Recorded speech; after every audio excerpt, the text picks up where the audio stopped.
Okay. Broadcast is live. All right, hang on here a second, people. Do me a favor, for those of you out there in the ether, go to the chat and tell me that you can hear me okay. Hi from Lexington, Kentucky is checking in. Can everybody hear me out? No audio. That's not good. Not sure why. Oh, someone says audio is good. So the person who said that there's no audio, it might be on your end. Everyone says the audio is working and you can hear me. That's a good start. And hopefully you can see my title, The Creative Pursuit, Portfolio Building and Branding. That's awesome. So I'm going to give this one more minute to let everybody sign on here and get ready. Okay, it defaults to muted. Have you checked mute? Where are you people coming in from? I saw Rome on there before. I saw Lexington. I see David Senoff, who I know from my website. And I see a few other people I know from my website. Yes, you can see the title slide. That's a good thing. That means we're cooking with gas. So here's the thing, folks. I got a couple of things I need to read here. A couple of notes. Number one, each class will have a unique link to each session. And first of all, before I say anything else, welcome everybody and thank you for showing up. Thank you for being here. We appreciate this. This should be a fun 3-week course. We have a couple of Blurb command center people behind the scenes. We have Jackie and Noel who are behind the scenes who are going to be fielding questions in the chat all night. And that's something I'm going to talk about a lot more in a minute, because I know that some of you are going to try to play Xbox at the same time that this is going on. And my goal is to try to get you to avoid that. But there's two things I need to mention up front. And the first is that each class will have a unique link to each session, which will be, and we will be sending links via email to the email that you enrolled with. If you don't receive the class link 24 hours before the course, please email, everyone ready? Please email events@blurb.com and our team will send it your way. So once again, if you don't receive the link to the classes 24 hours prior, make sure you email events@blurb.com. Number two, if you're unable to attend a session, you can view on demand after the class wraps if you're unable to attend a live session. But we highly recommend, like 5-star recommend, joining the live sessions to ensure you're getting the most out of the course. You know why? Because you're going to hear me ramble nonstop for 2 hours, and that's definitely worth the price of admission. So those are the two things that I needed to cover up front. Here's the thing. We have a couple hours together tonight. We have a couple hours next Tuesday, and we have a guest speaker next Tuesday. We have a couple of hours 2 Tuesdays from now, and we have a guest speaker. We've got Esha Kyokyo next week, and we've got Sibylla Smith the following week. Tonight, you're stuck with me. But we have a full agenda of things. But here's the thing. I mentioned, I know someone out there's playing Xbox right now. I know it's hard not to play Xbox. The comments and the chat are going to be really important, because I'm going to be stopping and asking you questions as we go along. And I really want you to play along, because I want to make sure you're getting what you want out of this. And also, I just want to, I want to keep you on edge. That's basically my my entire goal here. So we have the presentation, obviously, the Creative Pursuit, Portfolio Building and Branding. We're going to talk about what it means to build a portfolio. But tonight's course is what I would call I'm throwing a wide net, because I want you to think about this. Books, magazines, trade books, portfolios, all of this. I want you to think about it from a larger perspective than simply, I'm only going to make a portfolio, because so much has changed in the creative world when it comes to portfolios. And when I say change, I mean change in a good way, that we have freedoms today that we didn't have a decade ago. And that's a good thing and a bad thing. It's a good thing because we have all the freedoms. It's a bad thing because it kind of complicates things in a way, in kind of a good way, because we have more options when it comes to building things like portfolio and branding those portfolios. So tonight is a wide net. We're going to talk about all kinds of things. I'm going to show you some examples. We're going to talk about 5 or 6 different points about how to get started, from editing and sequencing, choosing materials, your price point, all of those different things. So let's test this right off the bat. Who has a question? Before we even start, I don't care what the question is. Put it in the chat. I want to see who has a question here, and then I'm going to start. Steve's denying, would you please start with defining a portfolio? I will. I'm going to define that. Okay, so the chat works. Heim Berman, thank you for sending that in. I'm going to define what a portfolio is, but just to give you a sneak peek, a portfolio is a book that really defines who you are as an artist, in short. But let's start, and we'll go from there. One of the beautiful things about what we're going to talk about tonight is we're going to talk about, indirectly talk about Blurb. Every time I mention the word Blurb, this is definitely not an infomercial. I work for Blurb. I've worked for Blurb for 13 years. I'm Blurb's creative evangelist, blah, blah, blah, blah, blah. I've made many, many publications with Blurb, several hundred, going back to the time that I was still working full-time as a photographer. But whenever I say Blurb, even though this is a Blurb sponsored event, and as I mentioned, I work for Blurb, my goal is to get you to print, and in particular, a portfolio. But when it comes to that, you should be testing and trying everything you can get your hands on, because we have options today that we've never had before. So this is definitely not an infomercial for Blurb. But one of the things a platform like Blurb offers is fast, fluid, personal portfolio publishing. And we really haven't had this as an option until the past few years. When I started in photography, my portfolio was a page of slides, color transparencies, 35 millimeter slides laid out in a clear sleeve. That was it. That's all I had. When I went to New York the first time as a photographer to show my work around, that's all I had. And it was terrible. People couldn't see my work. They would hold it up to desk lamps. It was so frustrating. Those days are gone. Now we can literally do anything we want. And it's a very liberating, freeing kind of thing. And we can do it fast, quickly. We can do anything we want. We can make it as personal as possible. And to do that, boy, you guys are firing in with the questions. I love it. Fast, fluid, personal portfolio publishing with specificity that we're going to talk about in a minute, because this gets overlooked all the time. But I want to start with a couple of quotes. And these are quotes that not only apply to this portfolio class, but every single thing that you are going to do as a creative member of society. This is a quote from Oppenheimer that I absolutely love. Sometimes the elaborate, the learned method, the grown-up method is not as good as the simple and childishly naive method.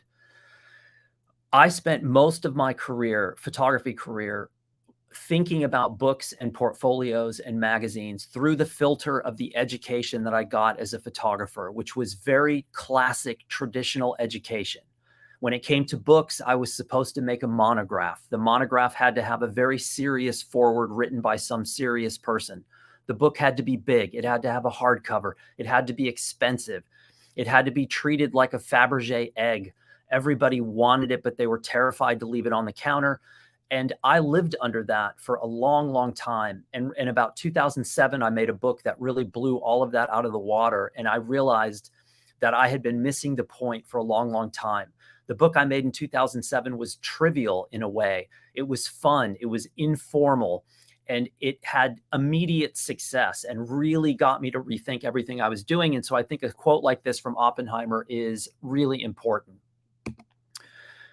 The next quote I want to lay on you is, make the book you want to make and not the book you think you're supposed to make. Okay, trivia question. What are all of us, when we put a portfolio into the world, and again, a portfolio is a book that's going to define who you are as an artist. It's not necessarily going to have a narrative. It's not going to necessarily tell a story. It's simply going to show your best work. When we put a portfolio into the world, and this is the first test of the chat, people, second test, I should say, what are we after when we put a portfolio into the world? If I put a portfolio in front of you and ask you to look at my work, what am I asking for in reality? Somebody's going to know this. The initials of the answer are UA. What am I after when I ask you to look at my portfolio? A gig? Nope.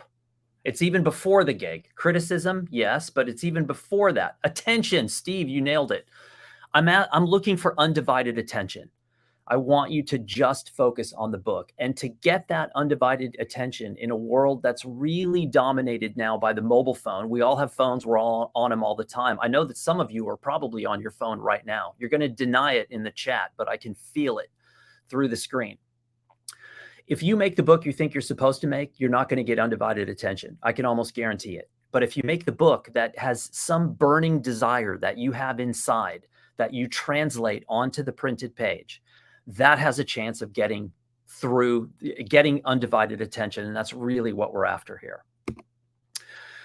The next quote, and I promise there's only this one and one more, I think. It's no longer about a chosen few. If you're smart and you make great work, you can sit at any table you want. So how many people out there have professional aspirations or already have professional aspirations? How many of you out there? Printed passion, who see who? How many are professionals? How many are looking to get professional work? Anyone? Timothy says yes. I do. Okay, so quite a few of you are looking for pro attention, and some of you already have that. Okay, good. This quote applies directly to you, and it's probably one of the best things I could share with you on this entire presentation. When I started in photography, going way back to the 90s, you kind of had to play the game, right? So when you went to New York, you had to get the right introductions and know the right people, and you had to kind of be in a select set of people to even get in the conversation for getting work. And this quote, it's no longer about a chosen few. If you're smart and you make great work, you can sit at any table you want. This was an art director said this to me at a festival a couple of years ago. And what this person is referring to is that the walls to the traditional kingdoms in the creative industry have fallen down for the most part, whether that's publishing or editors or galleries or museums. They're still functioning, thankfully, great institutions doing a lot of good things. But the playing field has changed in terms of how we interface with these people. And the days of the walled kingdom are really over. And this is a really wonderful aspect of working in the creative field today. As this person mentions, you can sit at any table you want. And David says, yes, you have to be at the after party if you really want to get the good jobs. And that's true, but that's a whole separate story that we don't have time to go into tonight. Or maybe we do at the end, but you definitely want to get invited not only to the after party, but there's always an after party. And that's where the really good stuff happens. And oh, by the way, that's the party that you might want to take your portfolio to, or a version of your portfolio, for a little foreshadowing there for the rest of this presentation, a version of your portfolio. Probably small, light, something you can tuck in your bag while you're working your way through the party. And the last quote is from Einstein. I love this. The most beautiful thing we can experience is the mysterious. And I want you to keep this in mind when you're building your portfolio.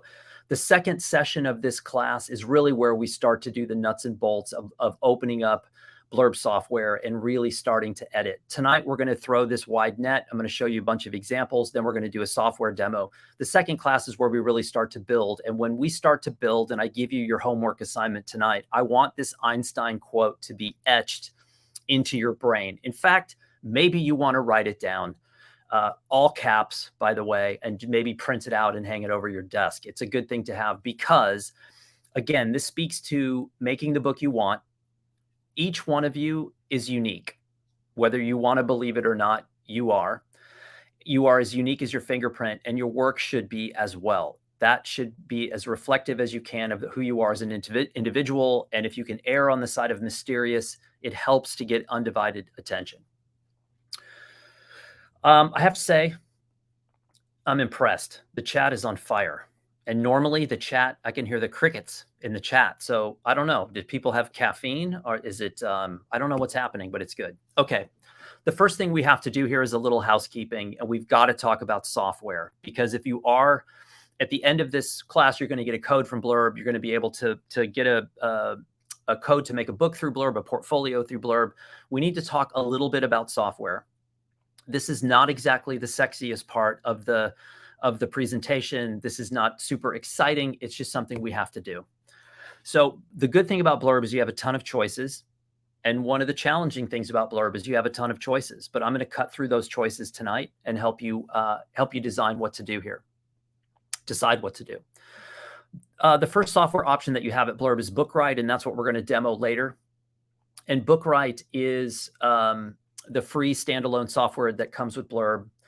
And it's awesome. Is it as complicated? Is it as robust as a program like InDesign? No, but it's awesome. And for building portfolios in particular, which typically are not as design heavy as, say, a narrative book might be, although I'm going to challenge that in a little while. But the Blurb Bookwright software is like step one. Even if you're an InDesign user, this is a nice software to have in the bag because it's really simple, it's intuitive, and it is fantastic for simple designs and things that you need to do quickly.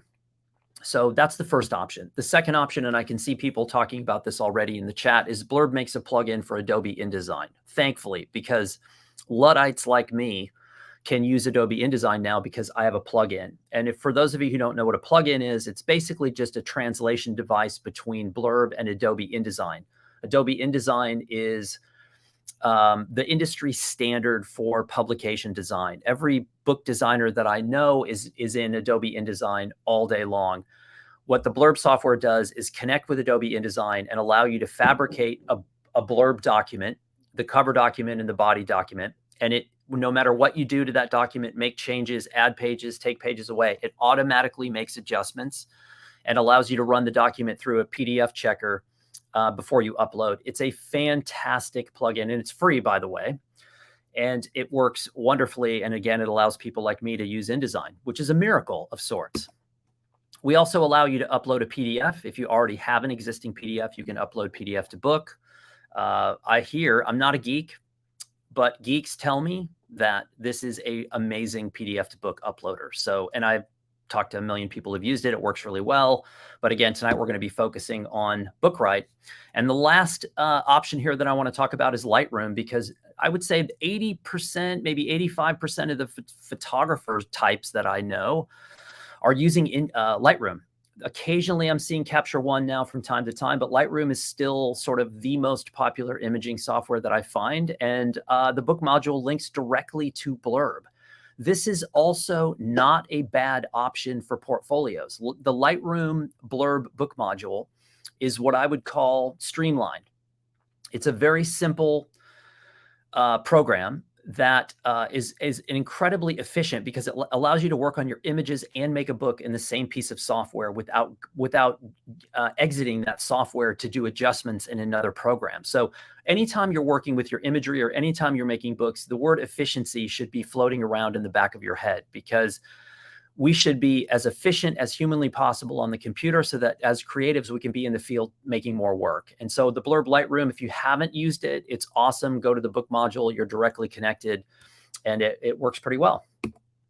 Okay, any questions about software? Briefly, I'm gonna have a little sip of water. We are going to basically feature, sorry, got a little water issue here. Let's move on to formats. Photo books. This is, I'm just going to answer a question here before we go, just to back up, just to test this again. So Ted wrote, is Bookwright appropriate for narrative books and typesetting? Of course. Bookwright's really good for anything, and we're gonna again demo it in a little bit. But it's a great program. It's not quite as robust as something like InDesign, which is basically a blank slate. You can do anything you want in InDesign. Bookwright is a little bit more limiting, but amazing for what it is. All right, let's talk formats, because again, this is a little bit of housekeeping. Don't get too excited. We just walked through software. I know some of you are software people. You're probably buzzing right now. That's totally fine. Housekeeping, we got to talk formats because this confuses a lot of people. Blurb started as a photo book company. This was primarily when Blurb landed in 2005, 2006. This was the primary vehicle for what launched the brand. And we still make photo books. Photo books are fantastic. They can also make wonderful portfolios. They are hardcover. They have professional materials. They have archival paper. They're fancy. They're a little bit more on the expensive side, but they're gorgeous. And for anyone who's a photographer, artist, illustrator, designer that has big, bold work, this is a wonderful way to show off your work. But how many of you know about this? How many of you know what a trade book is? I'd be surprised. I think there's a lot of people out there right now going, what's a trade?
Okay. Can you guys hear me again? No idea what just happened there. Um, okay, we can hear you. That's good. All right, I'm going to go here and present again. I'm going to share a window, go here, share. Okay, let's go back to the chat. Okay, can everybody hear me again? Okay, no idea what happened. I'm in a friend's apartment in Boston, which has had the fastest internet I've ever had in my life over the past, whatever, 3 or 4 days with no drops. So let's keep going. Let's talk about trade books. Trade books are incredibly strategic. They're not better or worse than, sorry, everybody can hear me? Yay, Boston. Okay, good. So trade books are not better or worse than photo books. They're just totally different. The materials are different. The paper types are different. Everything is different. And they are absolutely, completely worth your time to investigate. And they happen to make amazing portfolios, which I'm going to show you in a minute, some samples of this. Someone said, let's get a glass of wine. Probably not a bad idea. Let's all light candles hoping that my internet doesn't die. Okay, people, third format I want to talk about is magazine. Magazine is a sleeper product. I have a question for everybody. What's the difference between a book and a magazine? What's the difference? Magazines start at $5.99, so they're less than photo books. That was a question that somebody asked in there. But what's the difference between a book and a magazine? And this is important when you're talking about portfolios, especially if you ever plan on sending more than one. Someone said price, yes. Size, yes. But what else? What psychologically is different between a magazine and a book? What's the difference? Paper and cover. Well, magazines are going to be soft cover. The premium magazine has a nice coated paper. It's beautiful. It looks wonderful for illustrated content, but there's a very big difference between a book and a magazine. Permanence. Who said that? Alexandra Childs. Permanence. What does a magazine signify? If I send you one in January, what happens in February? Less precious. Absolutely, Gloria. You are right on. Perceived value. Magazine feels temporary. Book is permanent. You're absolutely right. That's what I was after. If you send a magazine in January, the person who receives it assumes they're going to get another one a month later and another one a month later. What do you think? What benefit would that have when it comes to using magazine as a portfolio? Think about that. It is a serial publication of the highest order. It resonates unlike a trade book, unlike a photo book, unlike any other kind of publication. So keep that in mind, because for some of you, this could be the best format for your portfolio. I just taught a photo class in Albania, and we made magazines in real time as we traveled around the country. So shooting, editing, sequencing, and then designing pages each night so that we produced a magazine. This is a really good format for portfolios. Let me just take a quick look here. Yeah, tons and tons and tons of questions here. So we're going to have a Q&A at the end of this. My guess is I'm going to get to about 1%. I'm so stoked that you guys are so active in this. I had no idea. That was fantastic. The last format I'm going to mention, so we talked photo book, trade books, magazine, notebooks, and journals. For any of you in this chat who know me from my YouTube channel or anywhere else, you guys know that I am a notebook and journal fanatic. I write in a notebook every single day. I write in my journal. I kept a visual journal in Albania during the trip.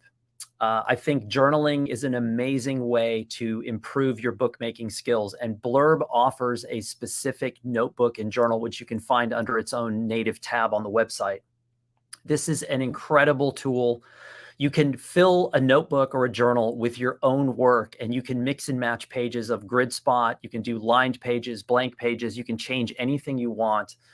This is a really wonderful way to experiment and tinker, and also think about how you could use a notebook and a journal as a portfolio to show off your best work, but also give these books away to some of the people that you want to work with. Use it as a portfolio. And then this is a kind of book that they will keep around for a long, long time, because it takes a long time to fill up a notebook and a journal. Just another suggestion for you. Okay, what is a book? What is a book? I'm going to show you this film, and hopefully you're going to be able to hear this. Have your sound on, because I want to show you this because it shows you what the limits of a book are. Hi, I'm Vince Koloski, a sculptor from San Francisco, California. I like to make books that are objects that are inspired by books, or objects that could be in some way considered to be books. The book pieces that I make generally use sheets of clear acrylic as the pages, and the text or images are carved or etched into the pages. And then the pages are edge lit with LED lighting, causing the text or images to glow. And when you bind these together into a book-like form, you create an object wherein the text or images appear to float. The project I'm doing for unbinding the book is called The Cabinet of J. Alfred Prufrock. And it involves the poem, The Song of J. Alfred Prufrock. And in it, I take a small cabinet of 4 drawers, hinge the 4 drawers together so that they can be removed from the cabinet, rotated 90 degrees on their side, and then expanded into an accordion fold book. I like to use poetry for the books because people seem to bring less rigid preconceptions about poetry to a book than they do about prose or about images. And I picked J. Alfred Prufrock in particular simply because I've loved the poem for a very long time. I'd wanted to do the piece for quite some time, and the Unbinding the Book project actually gave me the sort of excuse that sometimes you need as an artist to actually dive into a project.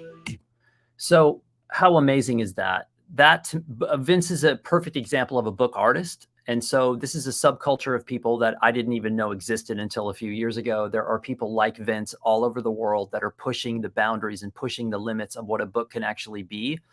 And I think that you should keep that kind of thing in mind when you're thinking about your portfolio. You don't have to go too far. You don't have to make something odd for the sake of making something odd, but you can push the boundaries of what we've been doing over the past 10, 20, 30 years. Again, remember, my portfolio started as a page of slides. The portfolios that I do now are completely different, and I'm going to show you some examples of these in a little while. And just keep it in mind. What is a portfolio? A photography portfolio in particular, is a collection of work that illustrates who you are as a photographer. That sounds pretty simple, and historically it has been. It's a very kind of cut and dry kind of thing. However, does a portfolio need to tell a story? And no, this is not a trick question. So who out there thinks it needs to tell a story? I'm going to answer it for you. Yes, it needs to tell a story, but not necessarily a story about anything other than, are you talented or are you still needing some work? A portfolio needs to tell a story, but not in the same way as a narrative book. The portfolio is just there to show the best work that you've made. It could be 10 completely unrelated, it could be 10 images from 10 different stories, but those 10 illustrate your skill as a creative member of society. That's the key. Does a portfolio need to look a certain way? And people are answering through sequencing, not necessarily more theme than story. So a portfolio back in the old days needed to look a certain way. All the portfolios, when I started in photography, everybody had these enormous leather books with plastic sheets on the inside with prints, and you slid a print into the sleeve, and you had like 20 images, and these things weighed like 50 pounds, and you would FedEx them around the country. And now, like, no one uses those books or wants those. So we have much more freedom in what a portfolio can look like.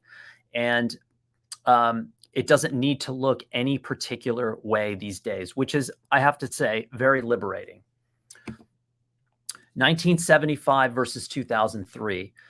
This is what I've been basically talking about since the beginning of this presentation, which is the old ways that we've had to negotiate or operate as a portfolio builder, showing our work, really don't apply anymore. We have tons and tons of options. And one example is this. Now, this might seem like an unlikely portfolio. This is a project that I did a few years ago, and this is a collaborative work. So there's another photographer involved and there's a designer involved. Most of the time when people say, oh, you're going to build a portfolio, they're assuming that someone's going to build a very basic book that has virtually nothing in it other than a very small selection of someone's best work. That historically has been the portfolio, but this is a very different approach. This would not be my only portfolio, but this is something that I'm proud of that I could potentially use as a portfolio. And this is a book where the internal pages of the book fold to reveal a secondary design. So I'm just going to toggle between this and the next frame, but this is the same spread in the book with the pages folded over. So this is one look from the spread and another look from the spread. And again, this was a collaboration between myself, another photographer, and a designer. And this is a very atypical book. This is a book that got a lot of attention because there was in 15 million books that have come through the Blurb platform, it's the only one I've ever seen that was designed to be folded. This became an immediate portfolio piece for me. It became an immediate calling card. And this is really, it's only about a third of this book is my work. And so we're going to talk more about collaboration. But again, I'm just trying to set the table for you to start thinking about things in a little different way. And Kristen says, aren't these just interesting books where the average person see it as a portfolio? I wouldn't be showing my work typically, and that's a great question, Kristen. I wouldn't typically be showing my portfolio to a quote unquote average person. The portfolio would be used to show to people that I want to engage in professional work with. So that could be an editor, an art buyer, an agent, a magazine, a gallerist, a curator, a collector. Those are the kind of people that I want to engage with as a professional. And they would certainly see this as a portfolio, but more so as an art project that would double as a portfolio. So again, this wouldn't be the only book that I would make, but I would have a simple, straightforward portfolio, which I'm going to show you in a minute. And then I would have things like this, because again, we don't have to be tied to sort of the old style books of the past. And let's talk about when all of you that, well, I want to talk just for a second about reviews. And when I say this, I mean portfolio reviews. So for those of you, I asked earlier how many people had professional intentions, and quite a few of you, I would say the majority of people that chimed in on the chat said I have professional ambitions. How many of you out there have done a professional portfolio review? How many of you have shown your work in a professional setting? Like going to a portfolio review? Could be Palm Springs Photo Festival, it could be numerous reviews all around the world, most countries around the world these days. Kristen has, yes, yes, yes. Jeff says no. Jorg did it. No, I would say 2/3 of you have. So here's the thing about reviews. There's a big difference between showing your work in digital form and showing your work in print form. And these printed portfolios resonate in a way that the digital work does not, because the printed portfolios force you to make decisions about your work, and you have to pay for those decisions because you have to pay for the printing. Typically, when that happens, you spend a little bit more time applying critical thought to what's good and what's not, what really needs to be in there. With digital portfolios, and I can say this from personal experience, with digital portfolios, I often, when people are showing me their work on a laptop or an iPad, there's often a lack of editing involved, because when they walk up and I see their gallery on their iPad and it has maybe 100 images in it or 200 images, that's just far, far, far too many. And when people walk up with printed materials, even if I'm not engaged with their work, when I ask why something is in that body of work, they typically have a really good response. And that comes because printing requires a little bit more critical thought than a digital portfolio. My advice is to do both. The digital is going to work in certain instances, and the print is going to work in others, but it's really important. And that's where these printed portfolios are a blast. When I go to a review now to show work, which is rare, but it does happen from time to time. I actually had my work reviewed last night, believe it or not, like legitimately by 4 other working professional photographers critiqued my work. It was kind of astounding, as a matter of fact. When I go to these portfolio reviews now, I have multiple portfolios. I have simple, I have complex, I have arty, and I use each one depending on who I'm meeting with. So someone just mentioned the Filter Photo Festival in Chicago. That's another good festival where you can get reviewed. Even if you don't have professional aspirations, it's worth getting your work reviewed. So let's talk about the first steps that we need to do here, which is defining your goal, personal or professional. If you're building a portfolio and you only have personal aspirations, then the sky is the limit. There really are no parameters on you in terms of what you can build and why. You could use a photo book, a magazine, a trade book. They would all be perfectly fine. You could add almost anything you would want into those books because it's your personal expression. There's no professional engagement or someone who maybe has limited time to look at your work, that looks at work all the time. Professionals have far more, I would say, parameters or restrictions put on them. But this is the first thing to do, is to say, look, is this just for me, for fun, because I want to see, what my 10 best images are, or do I want to use this as a professional device to gain work at some point in my career? The next thing I would do is define your price point and materials. We talked earlier about the Blurb formats, which is photo book, trade book, magazine, notebook. The price points on these are going to vary dramatically. So let's have a look at some of these, and just to give you an idea. So how many out there know what a Layflat book is? How many know what a Layflat book is? It's not a trick question. You're looking at one, by the way. A Layflat book is as it sounds. It's a book where the pages lay flat. And I'm going to turn this volume down a little bit. The pages lay flat. These are big, heavy, beautiful, gorgeous books that show off your work in a way that really no other format does. This is a book I made about van life. My wife and I have a van. I'm actually traveling in it right now. And this is a book sort of about the behind the scenes of being in a van. There's, as you can see, primarily photo driven. There is some copy, but it's a pretty simple, clean way of delivering strong, what I would say, illustrated content. And these are, when you throw this down on the table in front of somebody and say, hey, look at my van life work, it resonates in a way that really no other format we make does. The tricky part of this is probably a $250 portfolio. And for some of you, that might be way outside of your budget. And for others out there who are working professionally or want to work professionally, you might realize or think that, well, $250, if this is something that actually gets me a job, then $250 is really not much at all. And just for those of you who don't know, if you go back a decade, really before print on demand, companies like Blurb were out there, every year I had to do a new portfolio. And it was incredibly time consuming and incredibly expensive. It was far more than $250 to make a portfolio back then. And once you made that portfolio, you were completely stuck with it because there was really no way to change it. And if you could change it, it meant reprinting and taking prints in and out of this thing. You couldn't, it was not a flexible way of making a portfolio. And again, they were really expensive. So $250 for a portfolio like this, for me, is actually quite affordable when I compare it to what I was doing in the past. But if $250 is way outside of your price range, don't worry. I've got good news. There's plenty we have to offer here. So again, a couple of spreads from the Layflat. These are gorgeous. You don't lose anything in the gutter. The pages are thick. The printing is really nice. These are really nice. But look at this.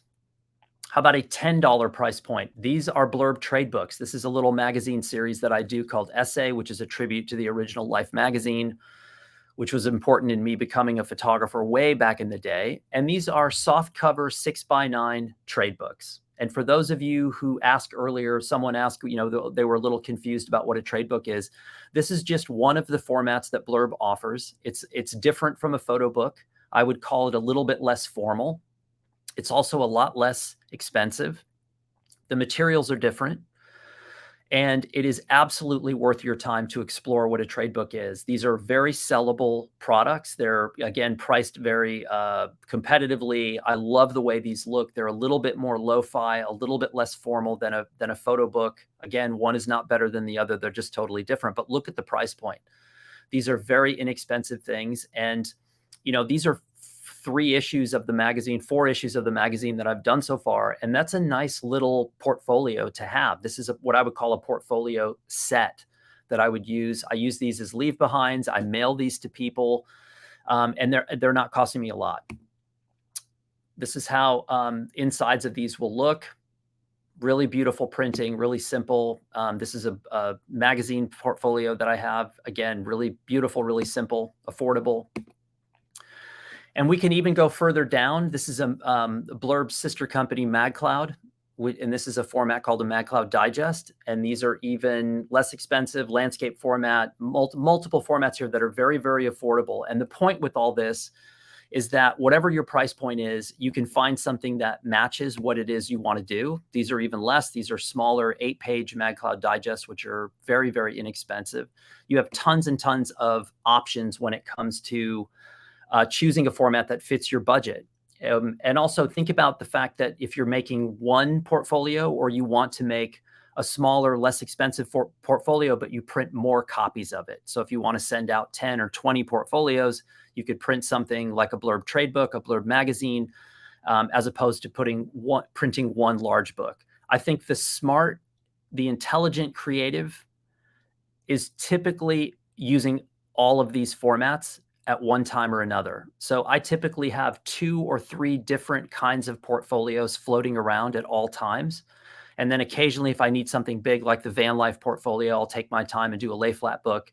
In the meantime, I'll have Blurb trade books and magazine portfolios. So if someone says to me, hey, someone's interested in your work, do you have anything that you can send them? Boom, I have a whole list of things that I can send out. So just to answer a few questions here.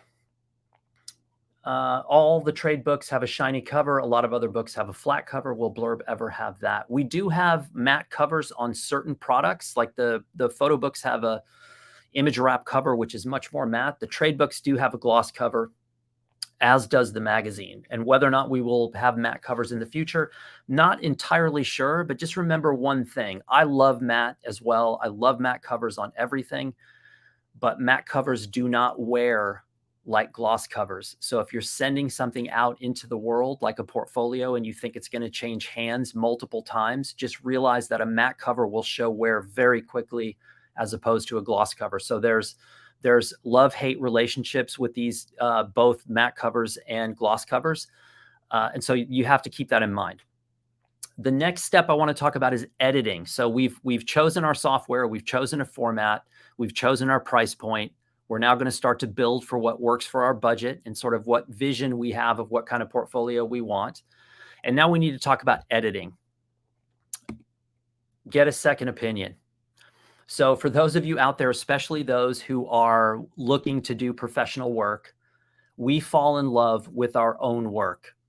I see this happen all the time. I've done it myself 1,000 times. We were in the field, we made something, we had a relationship with the moment.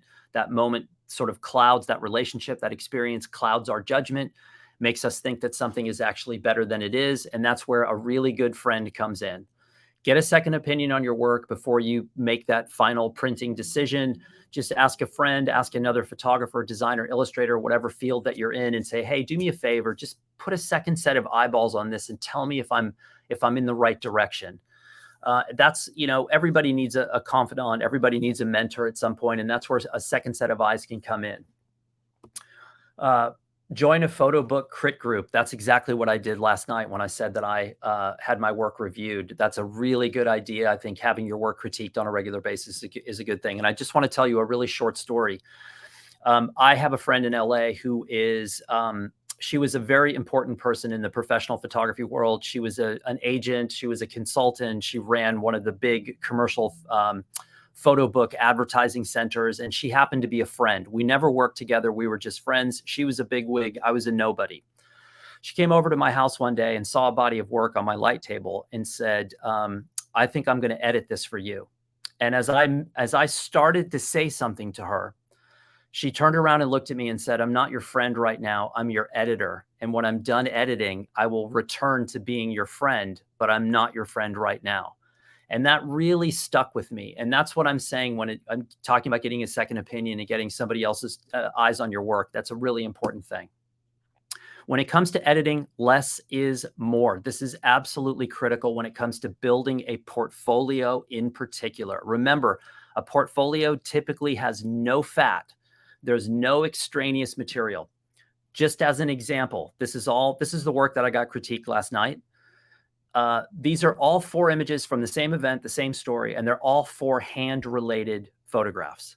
There is no way that all 4 of these make a portfolio. There is one of these at the most, and I would say the image on the far right, if I had to choose one, would be the one that would make this. If I put all 4 of these in here, I just simply have not done my job as an editor. There can be only one. In the words of the Highlander, hopefully everybody knows what I'm talking about, the movie reference from the 1980s, The Highlander. It's a genius film, trust me. There can be only one. So you really have to edit tightly, because someone who is a professional that looks at your work, looks at your portfolio, they're going to see through this. If you put all 4 of these in there, they're going to say, you know what? This person doesn't know how to edit. This person didn't get a second opinion. You want to keep it super tight. Okay. So present this thing. So when you've done your editing, it's super tight. And tomorrow night, or the next Tuesday, when we do the second class, I'm going to show you even more about how tight editing can be when I show you the amount of work that I started with when I built the sample portfolio for next week's class and how many pictures ended up in the final portfolio. You will probably be shocked because most of the work got left behind. So when you present it and you build a portfolio, you want to let the photographs or the work, again, when I say photographs, that could be design, illustration, artwork, it could be whatever field you're in. You want to let it breathe. It has to breathe. So a portfolio doesn't look like this. A single page in a portfolio is not going to have all this work on it. Not going to have all this work. Each one of these pictures might be worthy of being in the portfolio, but you would never present it that way. It's going to be presented like this, where images are given enough space to breathe, where you can really show them off. And when a person is viewing the portfolio and they're turning the page, they've only got one thing to look at. You want them to consider every single image or piece of artwork that they're looking at. And this isn't going to work because if a page like this pops up in a portfolio that I'm looking at, I have no idea where to look. You know, the human eye will always go to the top right corner of the page first. That's just built into our DNA. And the second place it will go is the hottest part of the page. So if there's maybe it's the sky and the left-hand image, wherever the white robe and the person in the middle, your eye's going to go there. This doesn't work. I have no idea where to look. This, I have no option but to look exactly where I want you to look, which is at that image on the left. The next thing you're going to do when you're thinking about your portfolio, you've done your super tight edit. Now you're going to talk about sequence. And this is kind of the lost art form of bookmaking, portfolio making, is the sequence. And when I say sequence, it just means what images you're going to put first, all the way through what image you're going to put last. And you would think this would be very simple. It's not. And there are people in the book world. If you think about professional photo book publishing, for example, you have full-time graphic page designers, full-time book designers. You have full-time editors. You have people who do typography full-time. And you also have people who are hired to just do the sequence of books.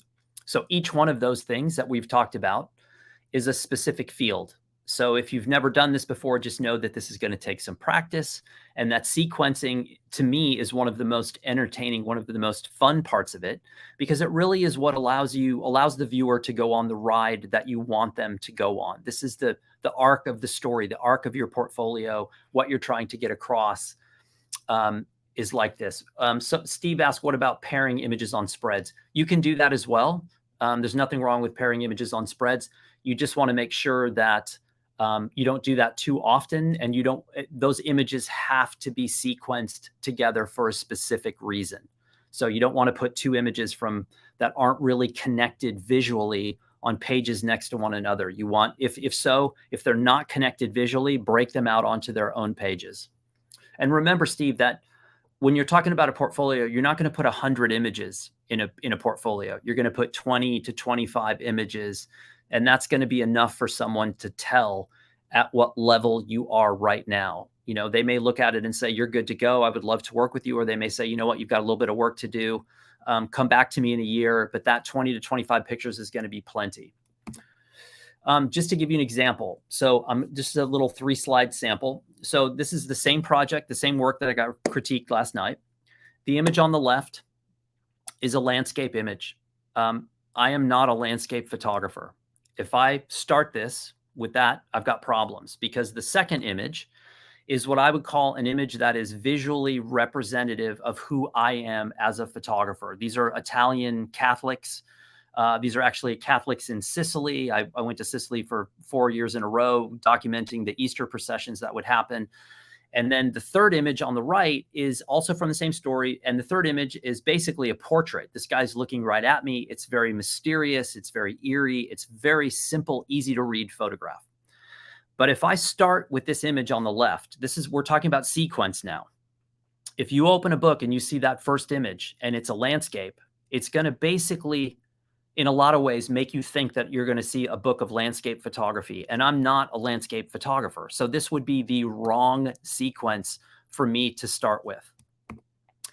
If I start in this order, this is a bit wrong, because the first image is what I would say is a bit more visually sophisticated. And it may or may not resonate with everyone.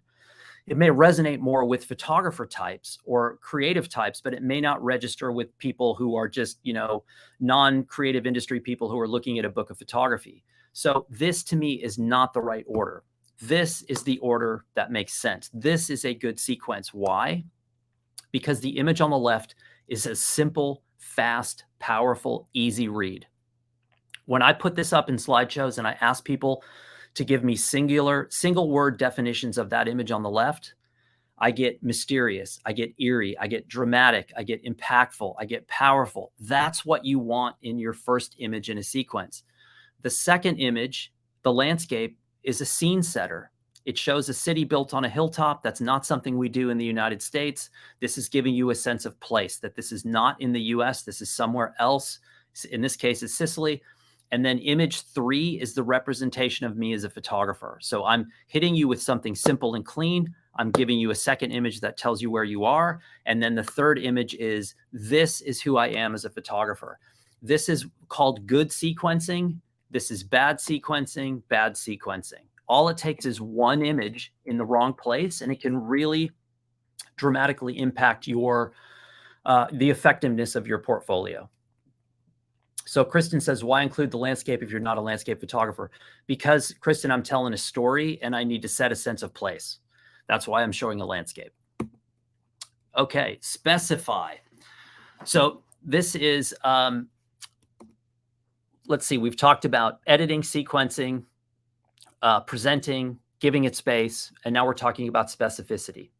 This is one of the things with modern portfolios that I did not have 10 years ago. And this is really exciting. And I'm going to explain to you what I mean by this by telling you a short story. The fact that with Blurb, you only have to make a single copy of your portfolio, a single copy, whether it's a photo book, a trade book, a magazine. The minimum print order is one book. It's one copy, which is something that's print on demand publishing, meaning one copy at a time. Think about what that means in terms of specificity. So in the past, if you go back 10, 15 years when I made a portfolio, I had to make a generic portfolio that was for everybody that I might encounter. So if I met with the head of a financial group, if I met with a photo editor in New York, if I met with anyone, I basically had one portfolio that sort of had to work for everybody. Think about what the ability to make a single copy of a book does now. Now I can make a book for an individual person. And this happened to me as a Blurb employee one time. And it was so impactful that it seared itself into my brain, my tiny brain. And I just want to tell you the story. I was at the Blurb office. I was with the founder of Blurb and our director of international operations. And we met with someone who was the head of the Art Directors Club in New York, who had flown to San Francisco to have this meeting. He walked into the meeting with 3 copies of a book. He handed one to the founder, one to our international person, and one to me. As he was talking, I started flipping through my book. I put it down, I kept listening, and then something in the back of my head said, wait a minute. I went back to the book and I realized that all 3 copies that he brought were designed for 3 specific people. One was designed for the founder, one was designed for the international person, and one was made for me. My name was in it. It was printed into the book. There was a little message in the book to me as a Blurb creative evangelist. He had made this book specifically for me. That has never happened to me before or after, which is a crime, because that's the beauty of print on demand when it comes to building a portfolio. If I want to work for the head of a financial group, I can make a portfolio for the head of the financial group. I don't have to make a generic portfolio that works for everybody. That's what I mean by specificity. This is probably one of the most exciting aspects of making a modern portfolio, is that you can make it for an individual person. And I think the last point here I'm going to make before we start to look at some of these examples is collaboration. Now, you might think this is odd when it comes to building a portfolio, but I don't think it is anymore. And remember, I'm encouraging you to make multiple portfolios, simple and straight, classic, and then think about Einstein. I want mysterious, and oftentimes the best way to get this is through collaboration. And this is just a little sample of something. Some of you are going to recognize this from me talking about it on my site and on my YouTube channel, but I think this is a really good example, and I'm just going to show a couple slides of this. But this is a zine collaboration. This is myself and another co-founder working with a designer to build these magazines, which basically show off the work of multiple artists. So in this first issue, there's 9 people involved in here, but each one of these people now has this as a portfolio. And these people are using this to send it out to clients. They're getting shows, they're selling prints. And again, this is not a classic portfolio that just features one artist, that's branded for one artist. And I really want to drive this point home, because this throws off a lot of people, especially those with professional aspirations. And also, let me turn this little bit light on and see if you can see me a little better. That might be a little brighter. It's getting dark here in Boston. So I get this question a lot from professionals who look at a portfolio like this or a magazine like this, and they say, well, how could I use this as a portfolio if someone else's work is in it? It doesn't matter if somebody else's work is in it, because the person receiving it is going to see your work, and they're also going to see the work of everybody else. And I think for some people that's scary, because they think, oh, if I send this out, if I collaborate, let's say that, and I'm just pulling names out of the chat here. Let's say that Kristen and Steve, who are attendees on this program, when this program's over, let's say that Kristen and Steve get together and they say, let's build something together. And half of the magazine is Steve's and half is Kristen's. And Kristen says, well, I'm going to send this to my 20 best clients. I'm going to take this collaborative portfolio and I'm going to send it to 20 best people. Those 20 people are also going to see Steve's work. But guess what? Steve's going to send it to his top 20 clients, and they're going to see Kristen's work. So yes, you might lose a job to Steve, or Steve might lose a job to Kristen, but you're going to gain in this at the same time. So don't be afraid to collaborate and use work together, even if you're building something like a portfolio. Again, this is the new world order. This is the modern era. This is not the old school 1975 approach to photography or design. You can do anything you want.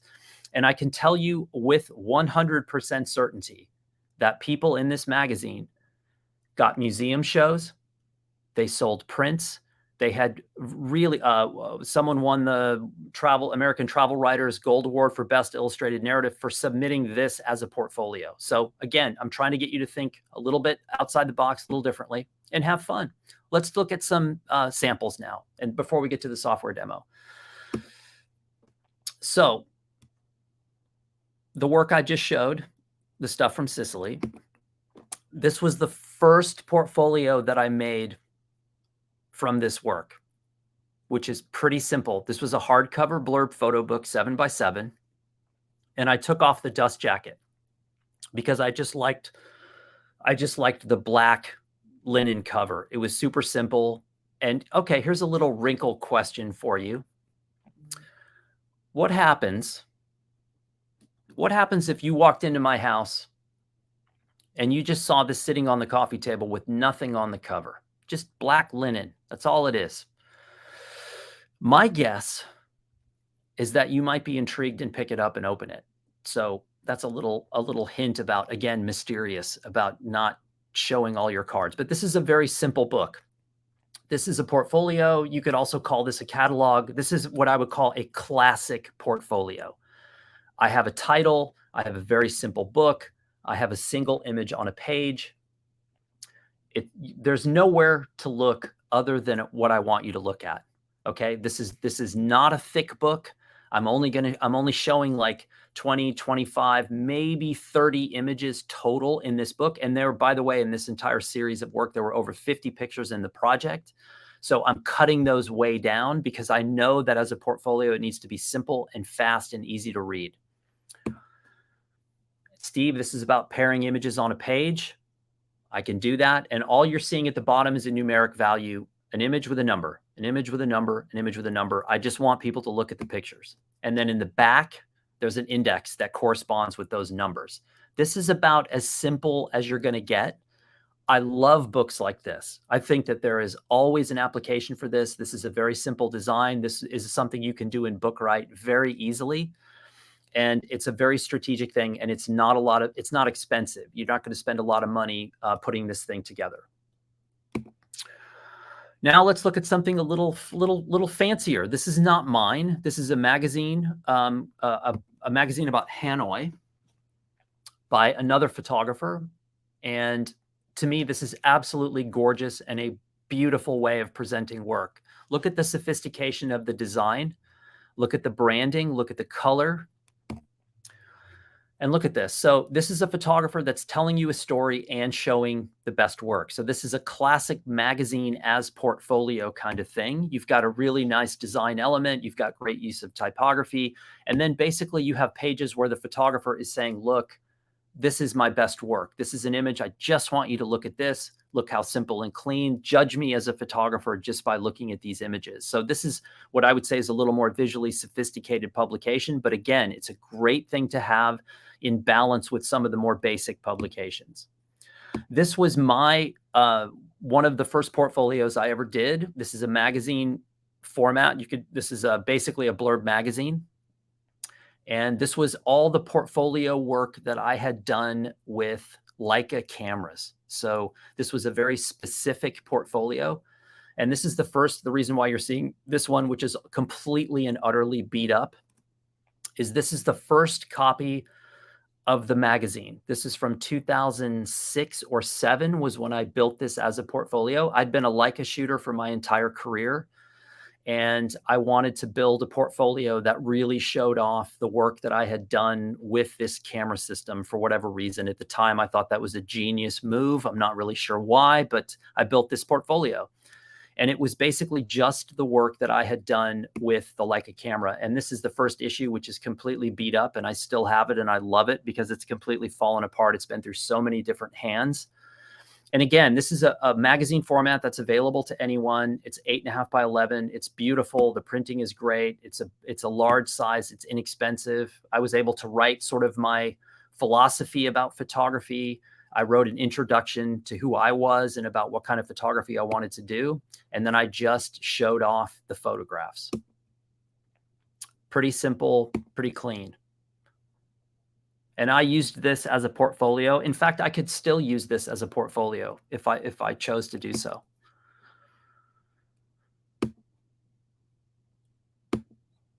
There it is. It's about to turn to powder, so I might actually have to print another one. Okay, so let's hit a few questions before I get to the Bookwright demo. Anyone have anything that I can hit right out? Let me go to the starred ones here. Let me see here. I'm going to go all the way to the end.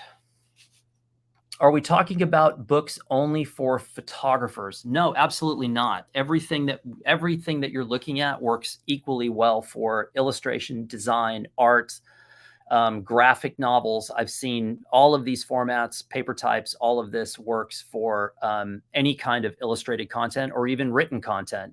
There's no reason that you can't, as a writer or poet, build a portfolio in the exact same fashion, but instead of using illustrated content, you're using written content. So it all works the same.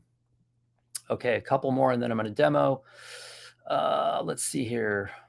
Are there printer profiles for Blurb papers? I find myself going trial and error to eventually get a book or magazine to have that image look that I want, depending on the image. So that's from Don D. That is a great question. And the answer is yes. There is a downloadable ICC profile in Blurb that you can use. But your question brings up something even more important, which is the concept of doing test books. And I get this all the time. Dan, tell me what I should do. Tell me what format to use, trade book, magazine, photo book, and tell me what paper to print on. Now, I can help you and direct you towards what format might be most applicable for you. But paper type is a whole nother conversation because paper type is subjective. So I print my portraiture on one kind of paper and my documentary work on another. And I prep the files for those papers in very different ways because I have a specific look that I want. And that look is not something that Blurb can ever know. There's no possible way for Blurb to know that I want dark, contrasty, grainy black and white with no shadow detail. So I have to do enough testing to realize, oh, if I want that, I want to use Proline Pearl Surface paper and prep my files in a specific way. If I want my portraits to be light and airy on uncoated stock, I have to do the testing to know that the eggshell Proline paper is the best paper for that. So making test books and doing tests is really going to be part of the bookmaking process forever. But here's the thing, Don. The one suggestion I'll give you is you don't need to print an $80 test book. If you want one of the smartest things I think you can do is to choose a couple of the Blurb papers that you think you're going to like. That could be standard color in trade book. That could be ProLine paper in the photo books, and just do small soft cover minimum page count test books that are very inexpensive so that you can see your work on that paper before you commit to a more expensive project or portfolio. Let's see. David, what is the MagCloud format that's good for 6x6 square? Easy, David Senhoff. The format is 8x8 MagCloud, would be 8x8 square. That is the format that I would look for. Let's see. Laverne, I already got your question about the shiny covers. Max pages in a trade book. Joan, I want to say that the max page count is 440 pages. That's a lot. That's a lot. I'm just going to say it again in all caps. That's a lot. But Joan, great question, because, and this is for everybody, not just Joan. If you make a 440 page book with anything, the book goes from being a book to an object. It's an object. It's a physical object because it's so thick. And that plays into the success of what that book or portfolio is. So I have done 440 page trade books. So it's not a bad idea to experiment with that. Okay, we got to move on to the Bookwright demo. We'll have more questions at the end, but let me see here. If you guys, I'm going to open Bookwright and take you with me on this as we go, but I'm wondering if you can even see this. Can everybody see me with this Bookwright open, or do I need to share another kind of screen? What do we got here? Anyone help me out here with the, let's see here, lives. Paper samples, can we buy? Okay, can people see this window? Can you see welcome to Bookwright window? No? Okay, I'm gonna stop this for a second. It's me back. I'm gonna present, I'm gonna share screen. I'm gonna share a window, and I'm gonna share this. Okay, now you should be able to see this, right? Welcome to Bookwright.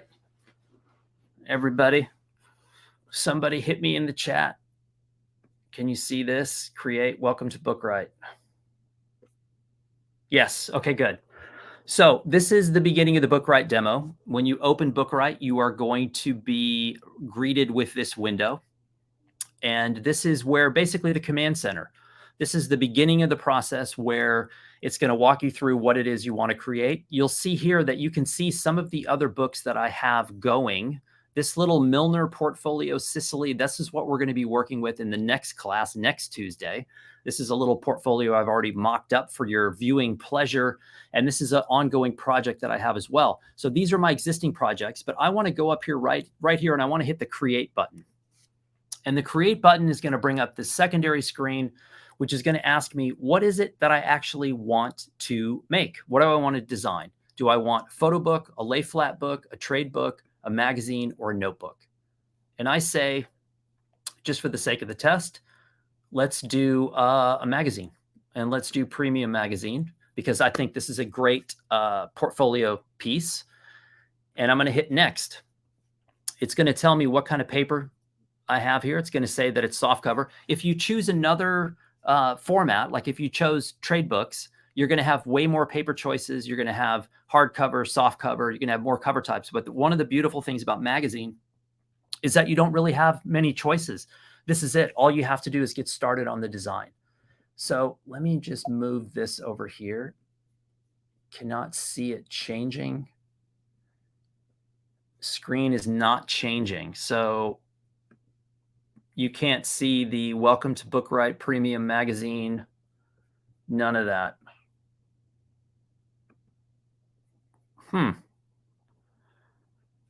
Let's see here. Cannot see options.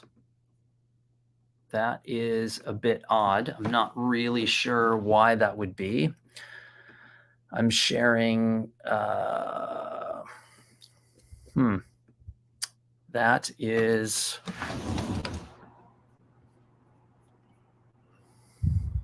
It's on your books page, probably because it opened a different window. Well, it did open in a different window. So let me All right, I'm going to have to, that's a bit of a bummer because I'm going to go back and I'm going to stop sharing. So now you're just stuck with me.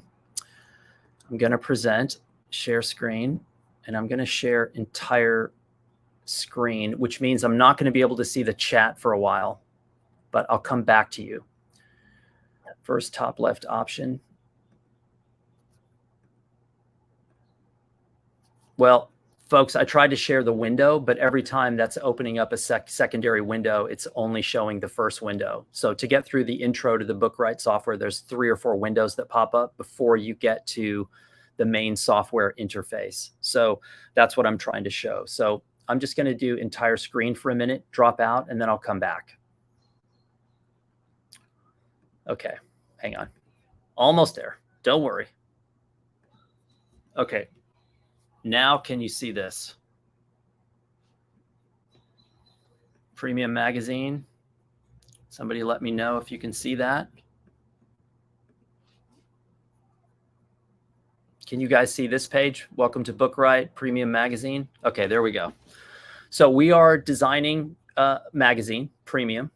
When I hit next, you're going to see the paper choice, the soft cover. And again, if you chose trade book or photo book, you'd have more paper options. You'd have more cover options, hardcover, soft cover. But a nice thing too here is it's showing you what you've got picked out. It's showing you the price. It's a $7 magazine for 20 pages, 20 cents for every additional page, soft cover, paper, etc. Hit next. I'm going to do test, and I'm just going to save this to my desktop now because when this is over, I'm going to delete this. I'll hit save, start new project. This grinds for a second. This opens up and says select from your computer, or you can import photos from a variety of other sources. I'm going to hit select, do this, and I'm going to go to desktop and let this grind for a second. All right. I'm going to go to the Sicily JPEGs right here. So let me just cancel out of this and show you another way to get images in. That window that just popped up a second ago is the first option that will come up to show you how to get images into the software. However, there's another option. This is the primary interface to Bookwright that you're looking at now. This is where you're going to be doing all the heavy lifting and all the fun design and options here. But I want to show you this secondary option of how to get additional images in, which is to hit add photos right here. And I'm going to go to my folder on the desktop where I've conveniently saved some images. And waiting for this to load because it's really slow for some reason. And I don't think this is the Blurb software. I think this is the interface that I'm using here that's going so slow. Okay, I'm just going to take a few of these. Let's say that I just wanted these in here. I'm going to go ahead and hit OK. And it's going to import those in. When I import the photos, it's going to say, do you want to save time and have the software place those photos? And you're going to say, no, I'm going to place them myself. And then we're going to start. Someone, Heim asked, do you have to have 300 DPI images for printing? Yeah, so what you want to do is import 300 DPI JPEGs. And you want to import images that are large enough to use in the book. So if you're doing an 8x10 book or you're doing an 8.5x11 magazine like we're doing here, you want images that are basically the same size of the publication or slightly larger. The software will interpolate images for you, but that's not ideal. That's really not the way you want to operate, whether it's the Blurb software or anybody else's software. You want to start with images that are large enough to really get the job done. So I always err a little bit on the safe side, make images a little bit larger than I need, 300 DPI sRGB JPEGs, and that's what I'm importing. So I'm going to break the software down basically into quarters. We have the upper left corner here. We have left center here. We've got right center here, and we've got far right. These are all what I would call the power spots inside this piece of software. So you're going to do, there's a lot of features here in this quarter, a lot of features here, a couple of strategic features here, and then your preview and upload buttons over here. And this is how you're going to basically operate through each. But let's start at the upper left and work our way across. As you will notice in the upper left, you have two main columns here. You have a cover tab and you have a pages tab. The cover tab is, as it seems, shows you the soft cover, which is with a magazine, because we're using a magazine format, shows you the cover and the inside cover here. This is where you would design those spreads by dragging photos down, adding them in, dragging them around wherever you want on the cover. And right next to it is the pages tab. And this shows all of the internal pages in the document right here. So you're going to be scrolling through here, designing spread after spread. And let me say this about Bookwright. For those of you out there, I'm guessing that many of you who are attending this right now use things like Microsoft Word, Microsoft Excel, Photoshop, Lightroom, Illustrator. I'm sure you're using a variety of programs on a daily basis. Bookwright is no different from any of these in the sense that if you've never used it before, all it will require is a couple of test drives. I just watched students in Albania, some of whom had used this before and others who had not, navigate through this. By the end of the second day, when they'd been able to use the software 2 or 3 times, they were up and running and just flying in this software. So if you've never seen this before, if you're a little unsure, don't sweat it. It's far, far, far easier than a lot of the programs we're already using in our lives. And so hopefully what I'm doing right now will give you a little jump start on how to use it. So again, cover tab in the upper left, then the pages tab. Underneath these two tabs, you have a plus button, which is where you'll add pages to the book. So if you want to add whatever, you can add increments that they're giving you here, and you can add them at the beginning of the book, the end of the book, or after a specific page. So if I want to add 6 pages at the end of the book, I hit boom, and my magazine just went to 26 pages from 20. You also have a trash can. So if you want to delete spreads, you can select spreads and delete them. You've also got a numeric 1, 2, 3, which is where you will add page numbers. And you can add page numbers in a myriad of different ways. As you can see from this little pop-up menu, you can add them in specific locations. You can choose your font, your color, your sizing. Everything is controlled right underneath that 1, 2, 3 button right here. And by the way, for those of you out there who are waiting to tell me that you, quote, have to have page numbers, let me tell you this. You don't have to have page numbers. No one is coming to your house to make you put page numbers in your book. So only use them if you think they are strategic or absolutely necessary. You also have the little 4th button over here is a paint bucket. And this is where you can control your background covers. So if you want to change your background covers to black, you can simply select the page, go to the paint bucket, choose the color you want, hit apply, and you've got a black background. So I used to make books with black backgrounds all the time. I rarely do it these days. I think you really have to justify a black background, but it's there if you want it. This is a button. So we're still here in the upper left-hand corner. And these are buttons you're going to use all the time. This button underneath it where it says Manage Pages is arguably my favorite button in the entire software, but I'm saving it. I'm going to make you wait, and I'm going to come back to it. I'm going to move over to the layouts and the sort of right center power spot right here. And we're going to start with the upper left-hand button, layouts.